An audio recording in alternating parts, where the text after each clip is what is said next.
बीच में बहुत सारी सीढ़ियां हैं, धीरे धीरे चढ़ना पड़ेगा। इतने बड़े पांव नहीं कि आप 50वीं सीढ़ी चढ़ जाओ। हमारा उद्देश्य क्या है? किसी से पूछो, किसी भी भक्त से पूछो, आपका उद्देश्य क्या? तिलक क्यों लगाते हो? नाम जप क्यों करते हो? कंठी माला क्यों बदते हो? एकादशी क्यों करते हो? वृंदावन क्यों जाते हो? हम पे श्री जी की कृपा हो जाए, हमको ठाकुर जी मिल जाए। इतनी जल्दी मिल जाएंगे?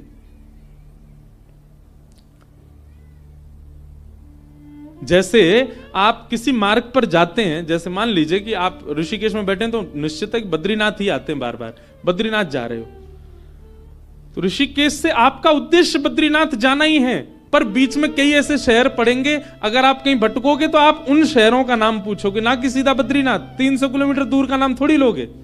यहां से चलते समय आप पूछोगे, भैया शिवपुरी कितना दूर रह गया?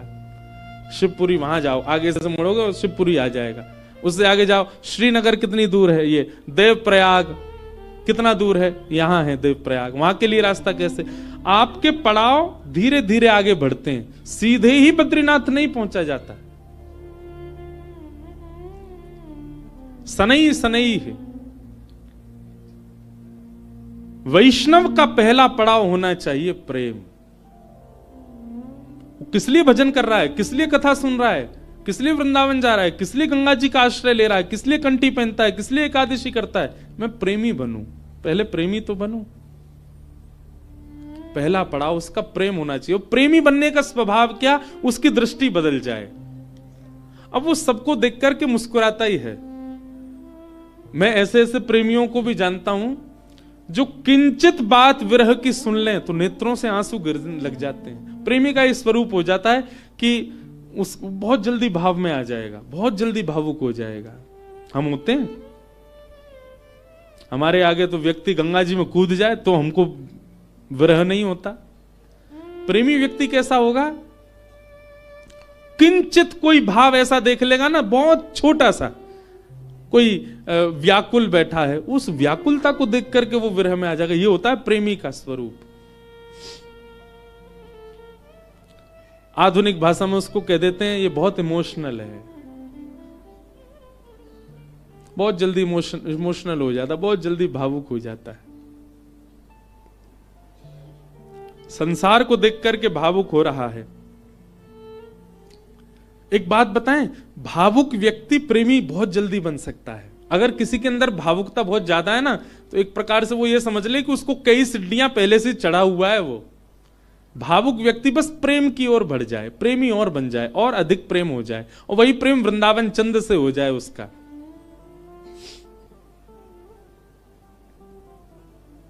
हम कई जगह कथा करने जाते हैं, तो कथा करके जब निकलने लगते हैं ना वापस, 7 दिन पूरे होने के बाद,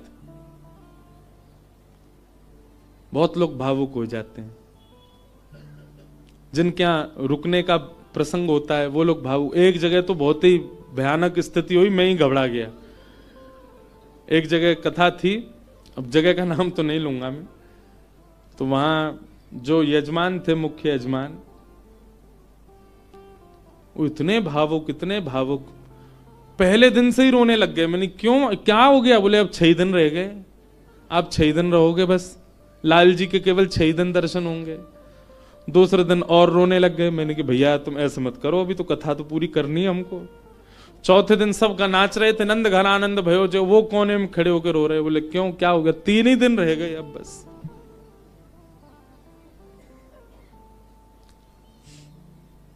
जिस दिन विश्राम दिवस था, मैं तो बहुत घबरा रहा था। मैंने आज क्या होगा, वो पहले दिन से ही रो रहे हैं। वही हुआ। अच्छा, ऐसा और था कि कथा करते ही मुझे एयरपोर्ट जाना था, मेरी फ्लाइट थी। कथा भी मैंने सुबह सुबह की थी 7 बजे से।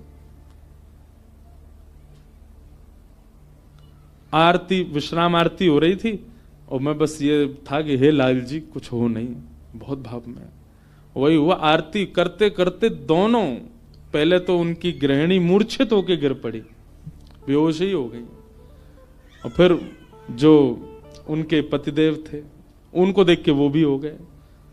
उसके पीछे बिल्कुल भी किंचित ही, हमको तो समझ में आया था नाटक, लेकिन नहीं, वास्तविक था। पानी वानी डाला भैया, उनका ब्लड प्रेशर वगैरह सब कम होता चला गया। एक कथा भी आती है, सुना है? एक महाराष्ट्र के राजा थे, उन राजा का एक ही बात उसके मन में चलती थी कि मेरे नगर में कोई साधु आ जाए, मेरे नगर में कोई संत आ जाए, मेरे नगर में कोई भक्त आ जाए। दुनिया में ऐश्वर्यवान व्यक्ति केवल इसकी प्रतीक्षा करता है कि मेरे पास धन बहुत आ जाए। वो इसकी प्रतीक्षा करते थे कि कोई भक्त, साधु, संत, विरक्त या वैष्णव दंपति या कोई कथा वक्ता कोई आ जाए मेरे नगर में, बस। ऐसी कृपा हुई। अयोध्या से कुछ लोग पंढरपुर दर्शन करने जा रहे थे और उन महात्मा के उन राजा के नगर में आ गए। नगर से होके पंढरपुर का रास्ता था, तो पंढरपुर की ओर जा रहे थे। शाम काल का समय हो गया। राजा को पता चली संतों की टोली आ रही है। वो तो ऐसा और था राजा, वो दूर दूर तक उसने अपने सैनिक लगा रखे थे। बोले आसपास के रस्तों से अगर कोई संत निकल के जा रहे हैं उनसे भी कहो यहां होके जाएं, हमारे नगर में होके जाएं। ऐसी भगवत प्रीति, भक्त प्रीति भी सबके हृदय में नहीं होती।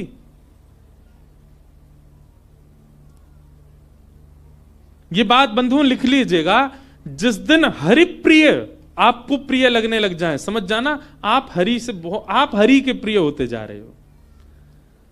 आपको पता चल जाता है व्रज से कोई आया, भले ही आप उसको जानते नहीं, पर आपके मन में उत्साह हो जाता है हमारे वृंदावन से आए हैं, श्री राधारमण जी के यहां से आए हैं, श्री बिहारी जी के चरणों से आए हैं। भले ही आपका परिचय नहीं, फिर भी आप ब्रज से आए जान करके उनको प्रणाम करने जाओ। ऐसी प्रीति अगर आपके चित्त में है, आप प्रेम की अवस्था में आ चुके हो।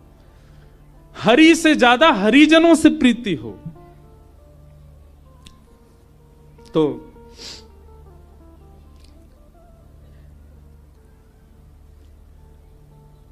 अयोध्या से संतों की टोली आई। रात में राजा ने खूब सुंदर उनका स्वागत किया, सबके लिए बढ़िया शिविर बनवाए, बढ़िया सबके लिए भोजन की व्यवस्था करी। सब साधु महात्मा बड़े प्रसन्न हो गए। बोले वाह भैया राजा, तेने तो हमारो दिल जीत लिया, क्या सुंदर व्यवस्था की, सब संतों के सबके चरण धोए, सबको माला पहनाई, प्रसाद पवाया, सोने की उत्तम व्यवस्था। और राजा रात में सोने अपने महल में नहीं गया, वहीं बैठा शिविर के बाहर ही पूरे परिवार सहित, कि कोई संत कोई आज्ञा कर दें सेवा के लिए, हम उनकी सेवा करें। संतों ने दूसरे दिन उठ करके राजा से कहा, देखो हम तुम्हारी सेवा से इतने प्रसन्न हैं कि हम सबके मन में आया कि हम कम से कम 5 दिन तो यहां रुकें। राजा रोने लगा, बोले महाराज मेरे ऊपर बड़ी कृपा, आप रुकिए। 5 दिन पूर्ण हुए। सब संत बोले भैया हमको पंढरपुर जाना है, अब आप हमको आज्ञा दो। राजा बोला भगवान मैं अपनी एक बात निवेदित करूं। बोले क्या? 5 दिन बाद रामनवमी है, श्री राम जी का अद्भुत उत्सव है, आप लोग सब यहीं रुक जाएं, 5 दिन और रामनवमी करके चले जाएं। संत बोले भाई क्या बुराई है, इतनी अच्छी व्यवस्था राजा कर ही रहे हैं, वहीं बढ़िया कीर्तन भजन होने दो, सत्संग होने दो। 5 दिन रुक गए, सबने रामनवमी करी, अभिषेक किया राम जी का। रामनवमी पूर्ण करके सब अगले दिन संत महापुरुष बोले अब हमको आज्ञा दो, हम लोग सब चलें पंढरपुर। बोले महाराज नेक और रुक जाओ, हनुमान जयंती और आ रही है, हनुमान जन्मोत्सव, आप सब लोग रुके रहेंगे तो आप सबके सानिध्य में, हमको तो कुछ आता नहीं, हम हनुमान जी का जन्मोत्सव करेंगे। अब वो सेवा इतनी अच्छी कर रखी थी कि कुछ संत तो बेचारे उसके पक्ष में रहते थे, बोले रुक ही जाओ, बढ़िया व्यवस्था तो कर ही रखी है। रुक गए, हनुमान जन्मोत्सव तक सब लोग रुक गए। सब लोगों ने हनुमान जी का जन्मोत्सव मनाया। संत महापुरुष कहने लगे, बोले भैया अब हमको आज्ञा दे दो, अब हम लोग चलें। बोले महाराज उसके बाद में फिर कोई और उत्सव आ रहा था 15 दिन बाद, उसका नाम ले दिया। बोले वो किए बिना तो आप कैसे जाओगे, कहां आपको व्यवस्था ही नहीं मिलेगी, मेरे यहां हो जाएगा। 15 दिन और रुक गए, फिर जाने लग गए। बोले महाराज गंगा दशहरा आने वाला है, आप सब लोग कहां, गंगा जी तो मिलेंगे, मैं गंगा जल मंगवाऊंगा ना अपने सैनिकों को भेज करके, यहीं आप सब लोगों के लिए सूक्ष्म गंगा प्रकट करवा दूंगा।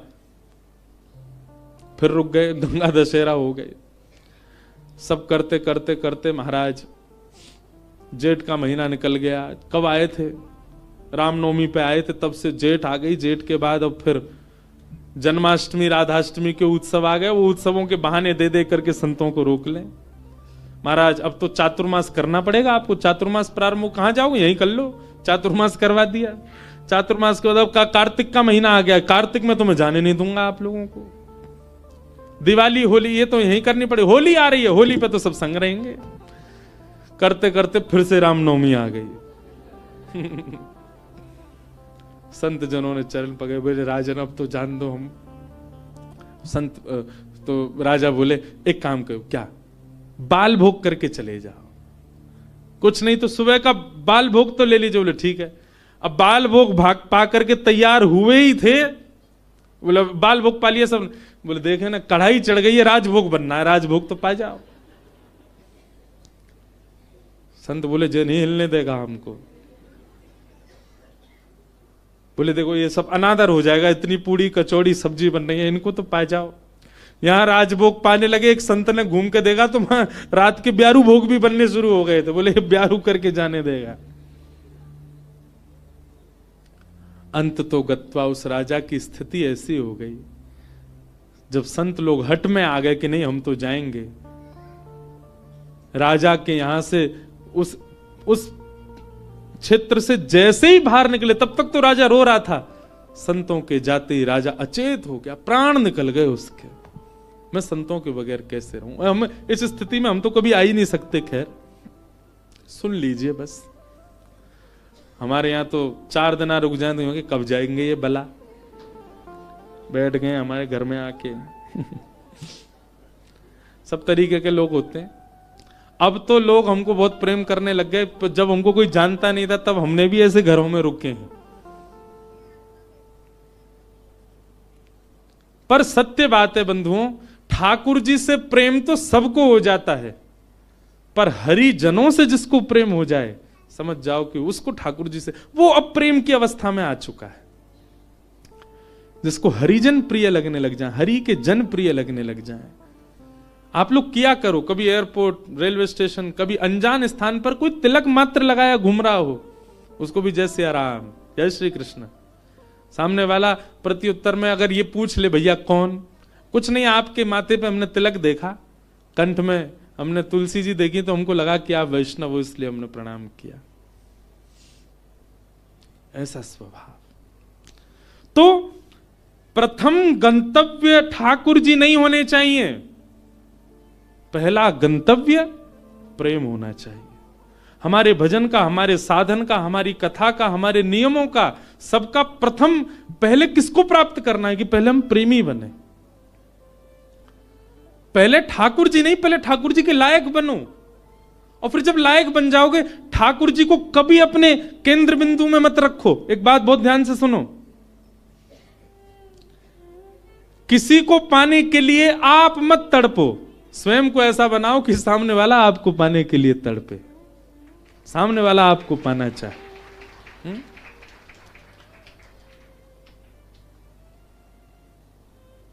पिक्चरों में ऐसे दिखाते हैं ना कि कोई प्रेम करता था किसी कन्या से, और उसको सीधे तो पा नहीं पाया, तो खुद इतना बढ़िया पढ़ लिख करके बड़ा मजिस्ट्रेट बन गया महाराज, आगे पुलिस पीछे पुलिस, अब वो छोरी डोल रही है वाकू पावे को, इससे मेरा ब्याह हो। ठीक वैसे ही ये बात शास्त्रीय है कि ठाकुर जी को पाने के लिए आप केंद्र बिंदु ठाकुर जी को मत रखो चित्त में कि उनको मुझे प्राप्त करना है। ठाकुर जी को जो जो प्रिय है वो सारे गुण मेरे भीतर आ जाएं, ताकि ठाकुर जी को मैं प्रिय लगूं। आप पीछे मत पड़ो उनके, स्वयं को ऐसा बनाओ कि ठाकुर जी पीछे पड़े आपके।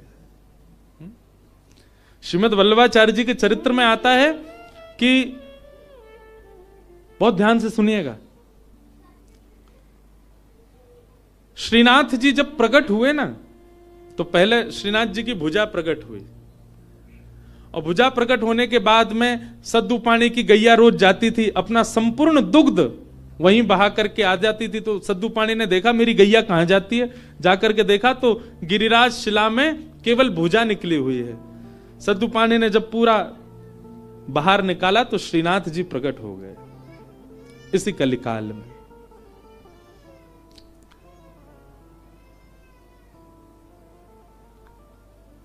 तो सद्दू पानी ने ठाकुर जी से प्रार्थना की कि ठाकुर जी आपके लिए क्या लाऊं मैं, आप क्या पाएंगे, क्या व्यंजन लेंगे, क्या भोग प्रसाद लेंगे, आप विश्वास मानेंगे।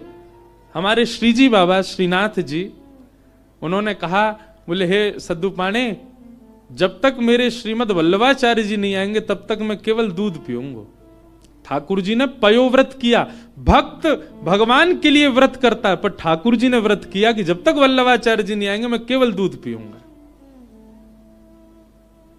श्रीनाथ जी जो आजकल उदयपुर के पास नाथद्वार में विराज रहे हैं, जब ये गिरिराज जी में प्रकट हुए तब की लीला है। इस बार हमारे लाल जी का उत्सव नाथद्वारा में ही है, श्रीनाथ जी में 11 से 17 जनवरी। बाद में एक अजब कुमारी नाम की एक भक्ता हुई थी, उसके लिए ठाकुर जी उदयपुर चले गए, उदयपुर के पास नाथद्वारा में। प्रकट तो आप गिरिराज जी में ही हुए थे। तो ठाकुर जी कितने वर्षों तक केवल दूध पी करके रहे। एक दिन अपनी समस्त शिष्य मंडलियों के साथ श्रीमद वल्लभाचार्य जी महाराज जब गोवर्धन पधारे, पूरे ब्रज में हल्ला हो गया, कोई बहुत बड़े आचार्य आए हैं। बोले नाम क्या? बोले वल्लभाचार्य। जब ये नाम सद्दू पाणे के कान में पड़ा, ब्रजवासी सद्दू पाणे दौड़े दौड़े गए और वल्लभाचार्य जी के चरणों में निवेदन करके रोने लगे। वल्लभाचार्य जी बोले रो क्यों रहे हो? बोले नाथ, भक्त को व्रत करते देखा है मैंने, पर इस जन्म में मैंने भगवान को व्रत करते हुए भी देखा है। हमारे इस गिरी कंदरा से साक्षात गोवर्धन नाथ जी का स्वरूप श्रीनाथ जी प्रकट हुए। मेरी गैया को दूध नित्य पियो करते, मैंने उनसे निवेदन किया कि आपको कहा भोग धराऊं। समोह से बोले मैं तो दूध ही पीऊंगा। मैंने कि कब तक दूध पियोगे? बोले जब तक वल्लभाचार्य जी नहीं आएंगे तब तक दूध ही पीऊंगा। भक्त ठाकुर की प्रतीक्षा करे ये तो सुनो गयो, पर ठाकुर भक्त की प्रतीक्षा कर रहे हैं। हे नाथ, मेरी आप सो प्रार्थना, जल्दी मिलो ठाकुर जी सो और जल्दी अन्न पवाओ ठाकुर जी को।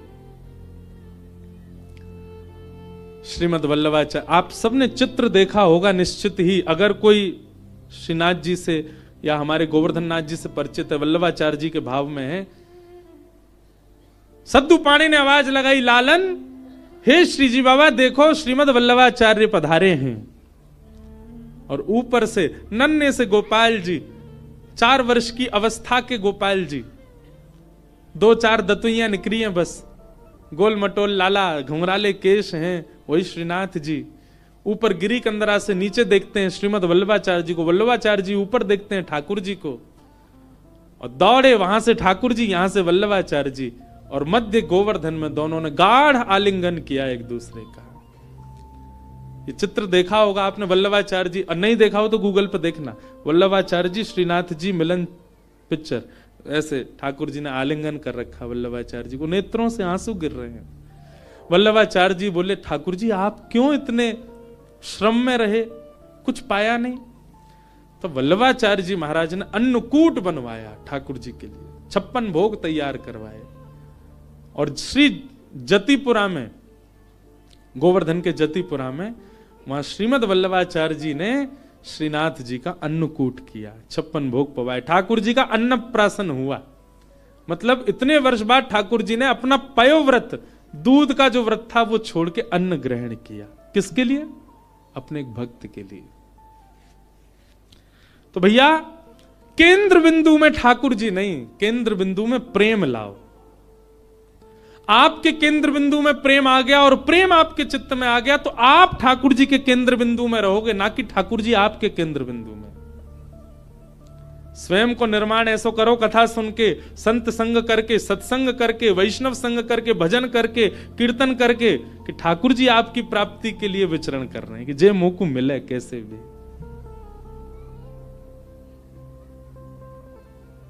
आज से आपके भजन साधन में उद्देश्य भगवत प्राप्ति नहीं, प्रेम की प्राप्ति हो। कि भवतानुदित प्रायम यशो भगवतो मलम ये नैवासौ न तुष्येत मन्ये तद्दर्शनम खिलम। नारद जी महाराज वेद व्यास जी से कहते हैं, व्यास जी आपने भागवत जी की रचना की, उसमें ज्ञान, उसमें वैराग्य, उसमें सब कुछ आपने प्रस्तुत किया, पर आपने प्रेम को नहीं प्रस्तुत किया, इसलिए आपका हृदय अशांत है। आपके ग्रंथों को, पुराणों को सुनकर के व्यक्ति धार्मिक बन जाएगा, व्यक्ति वैरागी बन जाएगा, पर आपके ग्रंथों को पढ़ के व्यक्ति प्रेमी नहीं बन पाएगा। इसीलिए आपका हृदय अशांत है, आपको कहीं ना कहीं अपूर्णता लगती है अपनी क्रिया में। इसलिए मेरी प्रार्थना कि अब आप ठाकुर जी के प्रेम स्वभाव का वर्णन करो, जिससे पढ़ने वाला व्यक्ति प्रेमी बन सके। वेद व्यास जी महाराज ने निवेदन किया, उसके लिए मुझे क्या करना पड़ेगा? बोले समाधि लगा करके भगवान के प्रेम स्वरूप का चिंतन करो।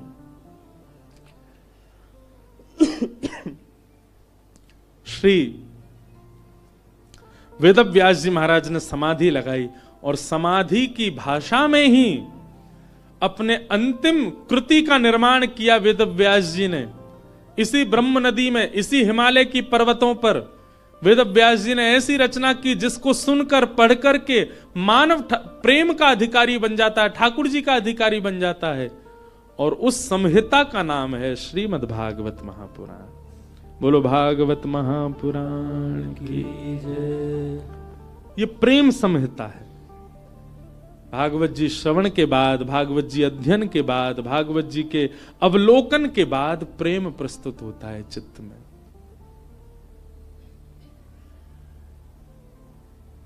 प्रेम। वेद व्यास जी महाराज ने उस प्रेम का भाव लिखा, वही भागवत है। बंधुओं, आपको अगर अपनी कृति से, कई लोगों को अपने जीवन से भी बहुत अपूर्णता का अनुभव होता है। हम आपको एक बात बता रहे हैं, बहुत सावधानी से सुनो। अपने कर्म से, अपने जीवन से, अपने संबंध से कई लोगों का मन बहुत जल्दी उचट जाता है। कई लोगों को अपना जीवन भी अच्छा नहीं लगता। क्यों? केवल प्रेम नहीं है आपके जीवन में। आप भागवत जी का आश्रय लीजिए और भागवत जी का आश्रय लेकर के आप प्रेम जीवन में ले आइए, आपको सब कुछ अच्छा लगने लगेगा। एक बात बता रहे हैं, प्रेमी व्यक्ति का स्वभाव ऐसा हो जाता है कि वो अव्यवस्था में भी प्रसन्न रहने लगता है। अप्रेमी व्यक्ति का स्वभाव कैसा होता है? वो कहीं भी जाएगा ना, नाक मुंह मोड़ता ही रहेगा। यहां तो ये है, यहां तो ऐसा है, यहां मैं कैसे बैठ जाऊं, ये मैं कैसे खा लूं, यहां मैं कैसे बैठ सकता हूं, यहां मैं कैसे नहा सकता हूं, यहां मैं कैसे रह सकता हूं, इस व्यक्ति के साथ मैं कैसे जी पाऊंगा, इस माहौल में मैं कैसे रह पाऊंगा। ये सब जगह जो अपने आप को अपरिपूर्ण माने, समझ जाना अप्रेमी व्यक्ति है। पर प्रेमी कैसा होता है? वो जहां बैठ जाता है ना, वो स्थान ही अच्छा लगने लग जाता है। कई बार आपने कुछ ऐसे स्थान देखे होंगे, उन स्थानों पर कभी आपकी नजर ही नहीं पड़ी होगी, या उस स्थान को देख करके आपने सोचा होगा ये तो सामान्य सी जगह है, ये कौन सी बड़ी बात है। पर उसी स्थान पर कोई भगवत प्रेमी जाकर के बैठ जाता है तो उस स्थान की रौनक ही बदल जाती है, उस स्थान का माहौल ही बदल जाता है। अरे स्थान नहीं, कई बार कई रंग हमको प्रिय नहीं होते। मैं अपना अनुभव बता रहा हूं, कई रंग हमको प्रिय नहीं होते, कई कलर्स हमको अच्छे नहीं लगते, पर वही रंग, वही कलर, उसमें कोई प्रेमी व्यक्ति अगर आ जाए, उस प्रेमी व्यक्ति उस कलर में या रंग का आश्रय ले ले, वो रंग भी अच्छा लगने लग जाता है। कई सब्जियां आपको अप्रिय लगती होंगी, पर वही कोई प्रेमी के हाथों से प्रसाद रूप में आपको मिल जाए, आप उसका पान करेंगे, सेवन करेंगे, आपको अत्यंत अद्भुत। और अगर आपको अनुभव करना हो तो हम बता रहे हैं, अरबी की सब्जी हर कोई नहीं पा सकता, इतनी बढ़िया नहीं लगती। हमारी श्री जी को बहुत प्रिय है, किशोरी जी को बहुत प्रिय है, लाडली जी को अरबी का भोग लगता है। कभी जाइए राधाष्टमी के समय पर, या वैसे भी हमारे तटीय स्थान वृंदावन में अरबी की सब्जी बनती है। आप पे कृपा हो जाए, नहीं हो तो वहां किसी महात्मा से कह देना हमको थोड़ा प्रसाद दे दो, वो मधुकरी रूप में आपको अरबी देंगे, आप पाके देखना। सारे विश्व के जितने भी रस होंगे ना, वो सब रस फीके लगेंगे उसके आगे। क्यों? क्योंकि प्रेम स्थान पर वो निर्मित है, इसलिए उसका स्वाद अद्भुत हो जाता है। मैं कथा करता हूं, हमको राग रागनी आती नहीं, हम बस ऐसे गा लेते हैं। ये सब गुरुजन बैठे हैं, ये लोग जैसो बजा दें वैसे हम गा दें। कई राग ऐसे हैं, उनको पहले मैं जब सुनता था ना, तो मेरा मन बड़ा उच्चाटित सा हो जाता था कि ये कैसे गाएंगे, ये तो बड़ा विचित्र सा राग है। आज वही राग में हम कथा भी कर देते हैं। क्यों? क्योंकि जब प्रेम मिल जाता है, प्रेम एक ऐसा सब्सटेंस है, प्रेम एक ऐसा क्या बोले वो, केमिकल बोले, सब्सटेंस बोले, क्या बोले, वो एक ऐसी वस्तु है, वो जहां मिल जाएगी वो सब प्रिय लगने लग जाएगा। वो प्रेम कहलाता है। प्रेम का मतलब केवल स्त्री पुरुष का प्रेम मत समझा कीजिए आप। कोई प्रिय लगने लग जाए वो नहीं, सब कुछ प्रिय लगने लग जाए, वो प्रेम है। वास्तविक प्रेमी आप अपने आप को ऐसे नहीं मान सकते उसके लिए नस काट रहे घूम रहे हैं, हॉस्पिटल में भर्ती है गए, वो क्या बता रहे हैं, बोले भाई टैग लग गया इसके ऊपर, काहे का, बोले प्रेमी है। आप इस प्रकार प्रेम की अवहेलना मत करो, प्रेम की निंदा मत करो।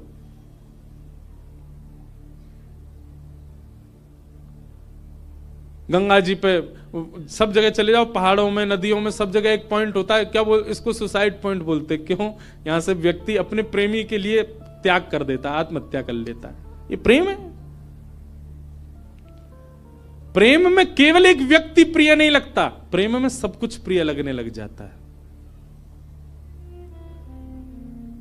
बुद्ध, भगवान बुद्ध प्रेमी थे। एक मदिरा पान किया हुआ व्यक्ति जिससे सब दूर भागते हैं, नाली में पड़ा था और बुद्ध भगवान ने उसको देख लिया, अपने शिष्यों से कहा तुरंत इसको निकालो यहां से। कोई पीछे जा रहा, कोई आगे जा रहा, सोच रहे हैं, विचार कर रहे हैं, नाली में पड़ा है, दुर्गंध आ रही है, इसने पी भी रखी है। स्वयं भगवान बुद्ध लग गए उसको निकालने में। शिष्यों ने कहा, बोले कि वो एक कुभाव वाला व्यक्ति, मदिरा पान करने वाला व्यक्ति, उसका आचरण शुद्ध नहीं, और आप उसको ऐसे बचाने लग गए, ऐसे उसको संभालने लग गए। तो बुद्ध भगवान बहुत अच्छी बात कहते हैं, तुम साधक क्यों बने हो, तुम भक्ति के पथ पर क्यों चल रहे हो? क्या तुम केवल शुद्ध लोगों से ही मिलोगे, सुधरे हुए लोगों से ही मिलोगे? अरे जो पहले से ही शुद्ध हैं, जो पहले से ही सुधरे हुए हैं, उनके बीच बैठ करके तुमने क्या नया कर दिया? तुम वैष्णव इसलिए बने हो, तुम भक्त इसलिए बने, तुम साधक इसलिए बने, जो अपवित्र हैं उनको पवित्र करने का भाव तुम्हारे चित्त में आए। जो अप्रेमी हैं वो प्रेमी बने, ये भाव स्वभाव तुम्हारा बने। हम इसलिए साधक बने। केवल माला देने वाला व्यक्ति को ही हम पूजें, उसी को ही हृदय से लगावें, ये हमारा स्वभाव है। सबको लगाना है, सबको उस पथ का राही बनाना है, इसलिए हम वैष्णव बने। अंगुलीमाल की कथा सबने सुनी होगी। एक राक्षस था, मानव था पर राक्षस के स्वभाव का था। उस पर्वत पर रहता था, उस पर्वत के आसपास कोई भी मानव उसको दिख जाता था, उसको मार करके उसकी उंगली काट करके अपने गले में माला बना के पहनता था, इसलिए उसका नाम था अंगुलीमाल। इतनी सारी उंगलियों की माला उसने पहन रखी थी, उसका रूप देखते ही भाग जाते थे लोग। भगवान बुद्ध जा रहे थे और जैसे ही मार्ग पर जाने लगे तो एक गांव पड़ा। गांव के लोगों ने कहा, भगवान आप सीधे ना जाकर के थोड़ा दाएं होकर के जाइएगा। क्यों? सीधे जाएंगे तो आगे एक पर्वत पर अंगुली माल रहता है, वो लोगों को मार के उनकी उंगली काट के अपने गले में पहन लेता है। भगवान बुद्ध बोले उसके पीछे कारण, बोले वो अपना बल बताना चाहता है, देखो मैंने इतने लोग मार दिए, इतनी उंगलियां मत, इतने लोग, इतना बल है मेरे पास।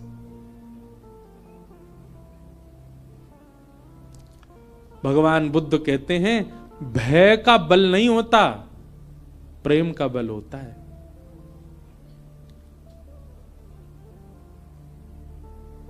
भय से जो अपने बल को आपके चित्त में प्रतिष्ठित करे वो बहुत लंबे समय तक नहीं रह सकता, लेकिन प्रेम से अपने आप को आपके चित्त में जो अवस्थित करे वो मरते दम तक आपके चित्त में रहेगा।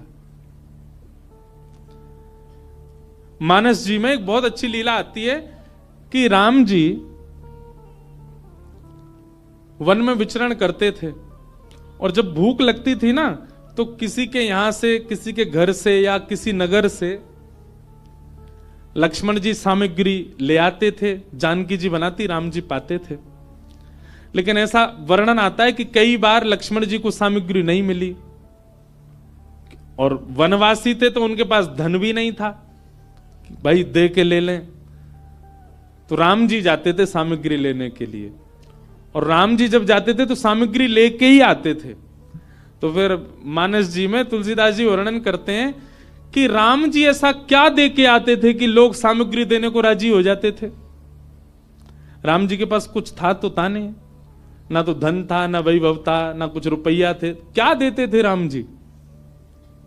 तो मानस जी में श्री गोस्वामी जी वर्णन करते हैं कि राम जी जब कुछ सामग्री लेते थे या सामग्री लेते भी थे, या फिर कई बार सीता जी बड़ी रसोई बनाती हैं और संतों को पवाते, संतों को पवाने के बाद दक्षिणा देनी होती है, तो ये दक्षिणा के आदान प्रदान पर या सामग्री के आदान प्रदान पर राम जी क्या देते थे।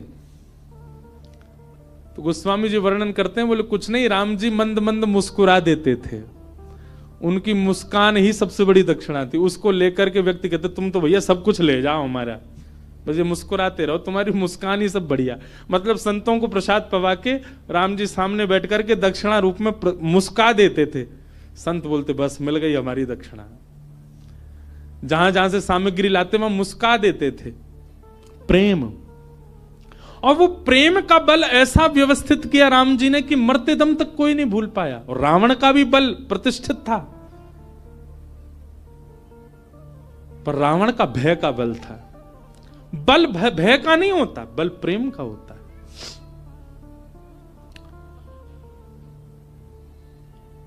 बुद्ध भगवान चले गए उसी मार्ग पर जहां अंगुलीमाल था। जैसे ही पहुंचे पर्वत के ऊपर, अंगुलीमाल ने दूर से ही कहा मैं साधु सन्यासियों का बहुत सम्मान करता हूं, पहले तुमको सचेत कर रहा हूं, मार्ग बदल दो अपना, मेरे पास आ गए तो तुम्हारा सर धड़ से अलग कर दूंगा। मैं चेतावनी दे रहा हूं, मेरे पास मत आना। पर बुद्ध रुके नहीं, सीधे चले गए। तुम जानते नहीं हो मुझे, क्यों चले आए हो मेरे पास। और क्रोध में भर के थोड़ा और चेतावनी देने के लिए अंगुलीमाल एक वृक्ष के नीचे खड़ा था, उस वृक्ष की डाल पकड़ करके जोर से खींच ली, डाल टूट गई। बुद्ध भगवान मंद मुस्काते सामने खड़े हो गए। अंगुलीमाल तुम देख नहीं रहे हो। अंगुलीमाल बोला तुम देख नहीं रहे हो मैं कितना बलवान हूं, और तुम चले आ रहे हो, मैं तुमको मना कर रहा हूं, फिर भी रुक नहीं रहे हो। डाल हाथ में पकड़ करके खड़ा था। बुद्ध भगवान बिल्कुल सौम्य भाव से उसके समीप गए और कहा ये डाल तुमने तोड़ी। बोले हां, अब इसको जोड़ दो, जहां से तोड़ी है इसको वहां लगा दो पुनः। अंगुलीमाल बोला कैसी बात कर रहे हो, ये तो संभव ही नहीं है, मैं इसको नहीं लगा सकता दोबारा। बोले क्यों, जब तोड़ने की सामर्थ्य है तो जोड़ने की भी होगी। इसको जोड़ दो, यथावत जैसी थी वैसी जोड़ के दिखा दो। अंगुलीमाल बोला यह संभव नहीं है। बुद्ध भगवान कहते हैं जिसको तुम जोड़ नहीं सकते उसको तोड़ने का अधिकार तुमको किसने दिया। इतनी उंगलियां गले में पहन करके घूमते हो, तुमने इतने लोगों को मार दिया, अकेले इस पर्वत पर रहते हो, पूरी दुनिया तुमसे भय खाती है। सोचो, विचार करो अंगुलीमाल, जितनी उंगलियां तुमने गले में पहनी हैं, प्रेम से यदि इतने लोगों को अपने संग में रखते, पूरी दुनिया पूजती आज तुमको। अपने प्रेम स्वभाव से इतने लोगों का संग पाते तो तुम ज्यादा बलवान होते, लेकिन तुमने उनको मार दिया, उनकी उंगलियां डोल रहे हो लेके गले में। अगर इतने लोग तुमने जोड़े होते खुद से तो तुम श्रेष्ठ माने जाते। और इतना कहकर के बुद्ध चले गए। अपनी कुटिया पर जाकर के रुके, पीछे देखा ही नहीं। कुटिया पर जाकर के जब पीछे देखा, अंगुलीमाल चरणों में गिर गया। बुद्धम शरणम गच्छामि, मुझे क्षमा कर दो भगवान, और सदा के लिए उनके हो गए। यह है प्रेम। प्रेमी जब व्यक्ति होता है वो सबको प्रेमी बनाता चलता। जैसे किसी के अंदर कोई इत्र लगाए घूमे, जहां से निकल जाए सब जगह सुगंधित होती चली जाती है, वैसे ही भक्ति साधना से व्यक्ति जब प्रेमी बन जाता है, वो जहां जाता है, जिस स्थान पर जाता है, जितने लोगों से मिलता है, उनको भी प्रेमी बना देता है, उनको भी प्रिय बना देता है, उनको भी भक्त बना देता है, उनको भी साधक बना देता है। प्रेम। और श्रीमद् भागवत प्रेम प्रस्थापित करती हैं श्रोताओं के चित्त में। भागवत जी की रचना हुई और रचना करने के बाद वेद व्यास जी महाराज ने विचार किया, अब इस भागवत को हम घर घर तक, जन जन तक कैसे पहुंचाएं। तब वेद व्यास जी महाराज ने अपने पुत्र सुखदेव जी का आवाहन किया कि यम प्रव्रजन्तमनुपेतमपेत कृत्यम द्वैपायनो विरह कातरया जुहाव पुत्रेति तन्मयतया तर्वोऽभिनेदु तम सर्वभूत हृदयं मुनिमानतोऽस्मि। श्री सुखदेव जी महाराज आए। वेद व्यास जी के पुत्र हैं सुखदेव, लेकिन जन्म लेते ही आप ब्रह्म के ध्यान में चले गए थे। लेकिन श्री व्यास जी ने भागवत के श्लोक जब इनको सुनाए तो ब्रह्म ध्यान छोड़कर के भागवत जी की सन्निधि में आ गए और कहा, मैं तो निर्गुण निराकार ब्रह्म की उपासना कर रहा था, पर मुझे अब सगुण साकार में मन लग गया है, मुझे इन्हीं की आराधना करनी है। व्यास जी ने भागवत जी का अध्ययन सुखदेव जी को कराया और श्री शुकाचार्य जी ने वही भागवत की कथा राजा परीक्षित को सुनाई। पूछा गया, राजा परीक्षित कौन है? राजा परीक्षित के विषय में हमको थोड़ा बताओ। इनको 7 दिन में मरने का श्राप क्यों लगा, इनके बारे में थोड़ी हमें जानकारी दो। तब राजा परीक्षित के विषय को बताने के लिए यहां से महाभारत का थोड़ा प्रारंभ किया। यदा मृधे कौरव संजयानाम वीरेस्वथो वीर गतिम गतेषु व्रकोदरा विग्ध गदा विमर्श भृगनोरुदंडे धृतराष्ट्र पुत्रे। श्री परीक्षित जी महाराज का चरित्र और उनको 7 दिन में श्राप क्यों लगा, ये सब विषय सुनाए गए। अब इस विषय में अगर प्रवेश करें तो पूरा महाभारत का प्रसंग कहना पड़े, इसलिए कल बंधुओं ठाकुर जी का जन्मोत्सव है कथा में, क्योंकि कल चतुर्थ दिवस है। कल गंगा के तट पे आनंद उत्सव होगा, खूब आनंद से हम लोग नाचेंगे गाएंगे, जन्मोत्सव मनाएंगे श्री ठाकुर जी का। यमुना तट पे तो मनते ही रहते हैं ठाकुर जी के उत्सव, कल गंगा के तट पे होगा। आप सब लोग समय से पधारिएगा। आज श्री गिरधर लाल जी के दर्शन का समय तो है, पर हम आप सबकी संख्या देख के डर रहे हैं, क्योंकि जहां हम रुके हैं वो स्थान तो बहुत छोटा है। तो जो लोग यहां रुके ही रहे हैं अभी 6-7 दिन, वो लोग तो कल भी आ सकते हैं, परसों भी आ सकते हैं। रोज मिलेंगे ठाकुर जी 1:30 से 2:30 बजे तक गंगा दर्शन राम झूला के पास, इधर स्वर्ग आश्रम में। और जो लोग दूर दूर से आए बस वो ही आ जाना दर्शन करने। बाकी के जो लोग यहीं डटे हुए हैं उनके लिए तो लाल जी यहीं हैं। उनके लिए हम एक शाम का भी समय कल बता देंगे, वो लोग शाम को भी आ सकते हैं।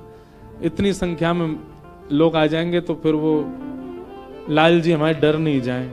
गंगा जी में गिरगिरा जाओगे, क्योंकि बगल में ही गंगा जी हैं। तो आप सब लोग बड़े भाव से पधारो। कल ठाकुर जी का जन्मोत्सव हम लोग कथा में मनाएंगे। पीले पीले वस्त्र पहन करके आना, आभूषण ज्यादा पहन के मत आना, अपना ध्यान रखना, क्योंकि चोराग्रगण्य श्री कृष्ण की कथा है तो निश्चित है उनके 2-4 दूत तो कथा में आते ही होंगे, जो आपके आभूषण हरण ना कर ले जाएं, इसलिए बहुत ध्यान रखना। श्यामा हृदय कमल सो प्रगट्यो, श्यामा हृदय कमल सो प्रगट्यो, श्यामा हृदय कमल सो प्रगट्यो, श्यामा हृदय कमल सो प्रगट्यो, और श्याम हृदय तू भाई वृंदावन प्यारो वृंदावन, प्यारो वृंदावन, हे श्री वृंदावन मेरो वृंदावन। आज ये पद पूरा गाएंगे, जिनको याद हो संग गाइए। और सुनो भैया, जो लोग भी लाल जी के दर्शन करवे जामे उनसे हमारी प्रार्थना, तुमको अपनी खुद की सौगंध है, हमारे लाल जी से कुछ संसार मत मांगियो, लाल जी से केवल एक ही बात मांगियो, हे लाल जी आप सदा प्रसन्न रहो, आप सदा आनंद में रहो, हम अपने कर्म भोग लेंगे, आप हमको कुछ मत दो। कुछ मांगना नहीं ठाकुर जी से, ठाकुर जी से केवल उनकी प्रसन्नता मांगिएगा। हे सब सुख सागर रूप उजागर रहे वृंदावन धाम, सब सुख सागर रूप उजागर रहे वृंदावन धाम। हे सब सुख सागर रूप उजागर रहे वृंदावन धाम, सब सुख सागर रूप उजागर रहे वृंदावन धाम। ओ रूप गोस्वामी प्रगट कियो जहाँ, रूप गोस्वामी प्रगट कियो श्री रूप गोस्वामी प्रगट कियो जहाँ, रूप गोस्वामी प्रगट कियो राधा गोविंद रूप निधान, वृंदावन प्यारो वृंदावन। देखो इतनी संख्या में लोग हो फिर भी स्वर नहीं निकल रहा आप लोगों का। अरे भाव से गाओ, उच्च स्वर में गाओ, वृंदावन मेरो वृंदावन, हे श्री वृंदावन मेरो वृंदावन। रूप गोस्वामी प्रगट कियो जहाँ, रूप गोस्वामी प्रगट कियो राधा गोविंद रूप निधान, वृंदावन प्यारो वृंदावन, हे श्री वृंदावन मेरो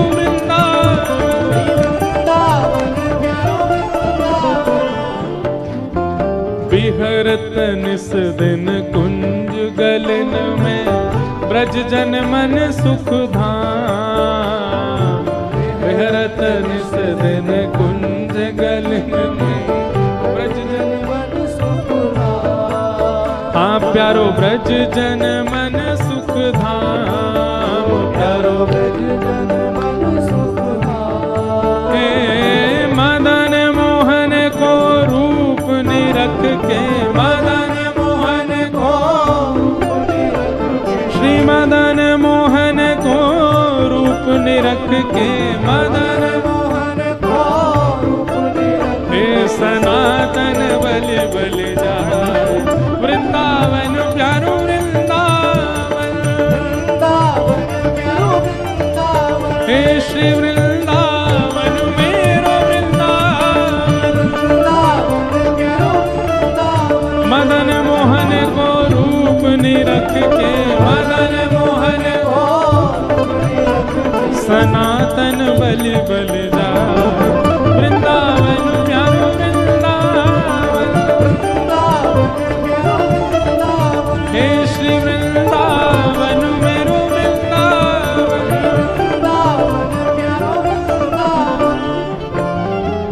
गोपी ग्वाल सब ही और धारे, प्यारो गोपी नाम, गोपी ग्वाल सब ही और धारे, प्यारो गोपी नाथ। हाँ प्यारो प्यारो गोपी नाथ, प्यारो प्यारो गोपी नाथ। हे मधु पंडित जिन कंठ लगायो, मधु पंडित जिन कंठ लगायो, श्री मधु पंडित जिन कंठ लगायो, मधु पंडित जिन कंठ लगायो। ओ जहाँ है रही जय जयकार, वृंदावन मेरो वृंदावन, वृंदावन मेरो वृंदावन। हे श्री वृंदावन प्यारो वृंदावन। वृंदावन प्यारो वृंदावन। मधु पंडित जिन कंठ लगायो, मधु पंडित और है रही जय जयकार, वृंदावन प्यारो वृंदावन, वृंदावन प्यारो वृंदावन। हे श्री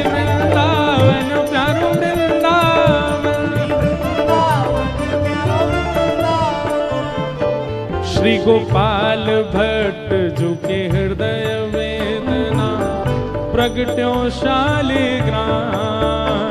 गोपाल भट्ट झुकी हृदय वेदना प्रगट्यो शालिग्राम। श्री गोपाल भट्ट झुके हृदय वेदना प्रगट्यो शालिग्राम। गोपाल भट्ट झुकी हृदय वेदना प्रगट्यो शालिग्राम। हे रूप सुधा को खान हमारो, रूप सुधा को खान हमारो, रूप सुधा को खान हमारो, रूप सुधा को खान हमारो। श्री वृंदावन में सबते प्यारो, वृंदावन में सबते प्यारो। हे श्री राधा रमण जुलाल, वृंदावन मेरो वृंदावन, वृंदावन प्यारो वृंदावन। हे श्री वृंदावन मेरो वृंदावन। वृंदावन मेरो वृंदावन। रूप सुधा को खान हमारो, रूप सुधा को खान हमारो। श्री वृंदावन में सबते न्यारो, वृंदावन में सबते न्यारो। श्री राधा रमण जुलाल, वृंदावन प्यारो वृंदावन।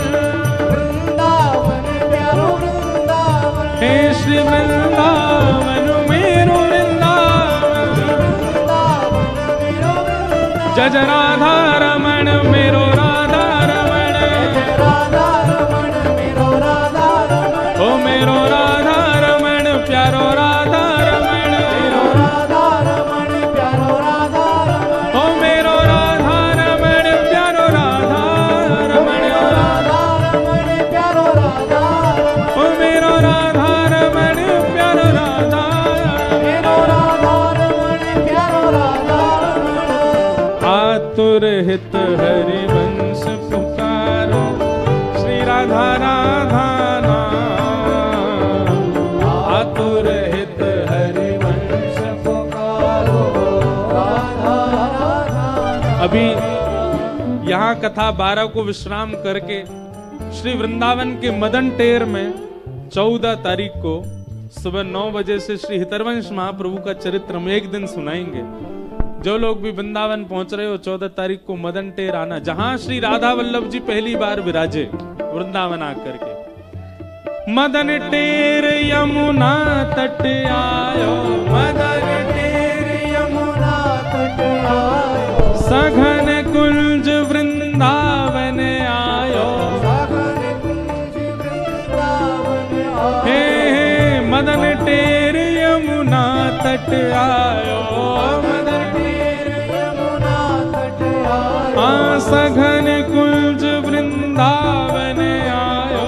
सघन कुंज भुजा उठा के वृंदावन आयो। ओ प्यारो राधा वल्लभ लाल, वृंदावन मेरो वृंदावन। वृंदावन मेरो वृंदावन। हे श्री वृंदावन मेरो वृंदावन। वृंदावन मेरो वृंदावन। सघन कुंज यमुना तट आयो, सघन कुंज यमुना तट आयो। मदन टेर वृंदावन आयो, मदन टेर वृंदावन आयो। ओ प्यारो राधा वल्लभ लाल, वृंदावन मेरो वृंदावन। वृंदावन मेरो वृंदावन। हे श्री वृंदावन प्यारो वृंदावन। श्री वृंदावन प्यारो वृंदावन। जुगल किशोर को लाड़ लड़ायो, नवल कुंज ही अमान। जुगल किशोर को लाड़ लड़ायो। नवल कुंज ही मान। हे कुंजन कुंजन की रज धारे, कुंजन कुंजन की रजधारे। कुंजन कुंजन की रज धारे। कुंजन कुंजन की रजधारे। ओ हरि व्यास युगल यशोदा, वृंदावन मेरो वृंदावन। वृंदावन हे श्री वृंदावन प्यारो वृंदावन। देखो वैसे तो अधिकतर सबको पता है कि हम लोग क्या गा रहे हैं, वृंदावन के 7 निधियों को प्रणाम कर रहे हैं। वैसे सबको पता है, जिनको नहीं पता हम उनको बता रहे हैं। हमारे वृंदावन के प्रथम ठाकुर कौन हैं? बोलो, श्री गोविंद देव। वृंदावन के दूसरे ठाकुर श्री मदन मोहन, तीसरे ठाकुर श्री गोपीनाथ, चौथे ठाकुर श्री राधा रमण, पांचवें ठाकुर श्री राधा वल्लभ और छठवें ठाकुर जिनको अभी हम गा रहे हैं श्री जुगल किशोर और 7वें ठाकुर श्री कुंज बिहारी लाल। तो इन 7 को हम प्रणाम कर, जिनको नहीं पता हम उनको बता रहे हैं। अभी जुगल किशोर जी को प्रणाम कर रहे हैं। कुंज निकुंजन की रजधारे, कुंज निकुंजन की रजधारे, हरि व्यास युगल यश गाए। वृंदावन मेरो वृंदावन, हे श्री वृंदावन प्यारो वृंदावन। हमारे ब्रज वृंदावन के 7वें ठाकुर जिनके जन्मोत्सव पर इस कथा का प्रारंभ हुआ, बोलो वृंदावन बिहारी लाल। भुवन चतुर्दश की सुंदरता, निधिवन करत बिहार। भुवन चतुर्दश की सुंदरता, निधिवन करत बिहार। हे भुवन चतुर्दश की सुंदरता, निधिवन करत बिहार। चतुर्दश की सुंदरता, निधिवन करत बिहार। हे श्यामा प्यारी कुंज बिहारी, श्यामा प्यारी कुंज बिहारी, श्यामा प्यारी बांके बिहारी, श्यामा प्यारी बांके बिहारी। और जय जय श्री हरिदास, वृंदावन मेरो वृंदावन, वृंदावन मेरो वृंदावन। हे श्री वृंदावन प्यारो वृंदावन, वृंदावन प्यारो वृंदावन। श्यामा प्यारी कुंज बिहारी, श्यामा प्यारी कुंज बिहारी। और जय जय श्री हरिदास, वृंदावन मेरो हे श्री वृंदावन मेरो वृंदावन।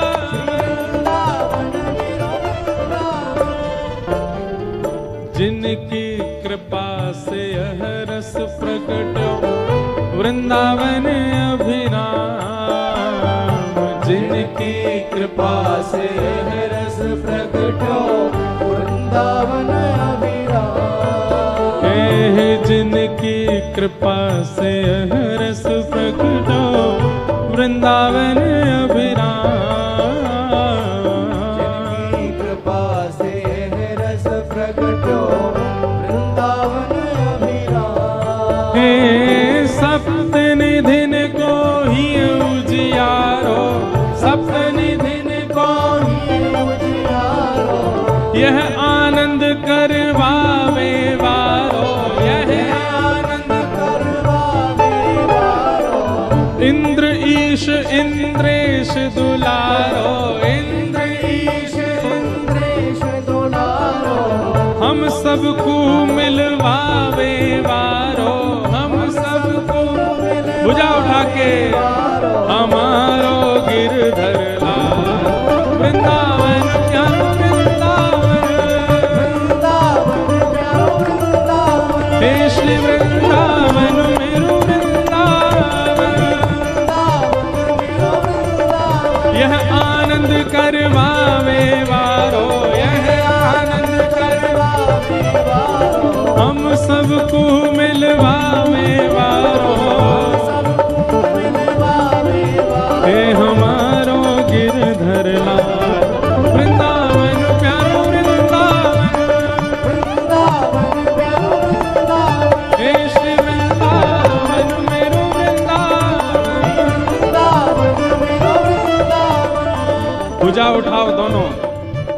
लगाओ ताकत पूरी, जो सबसे ऊंचा जाएगो वही को मिलेगी माला मंच से। जय राधे राधे श्री राधे राधे जय राधे राधे श्री राधे राधे जय राधे राधे श्री राधे राधे। यहाँ वो सबसे पीछे लाला वो लगे लंबो ही दिखे। हाँ आ जाओ आपके बगल वाले, हाँ आप आओ, जो उछले थे अभी लास्ट में, नहीं वो पीछे आ रहे हैं। हाँ इनको आने दो, ये पीछे जो आ रहे हैं पतले से, हाँ इन्हीं को बुला। जय, और ये लाली छोटी वाली आओ। जय राधे राधे श्री राधे राधे वृषभ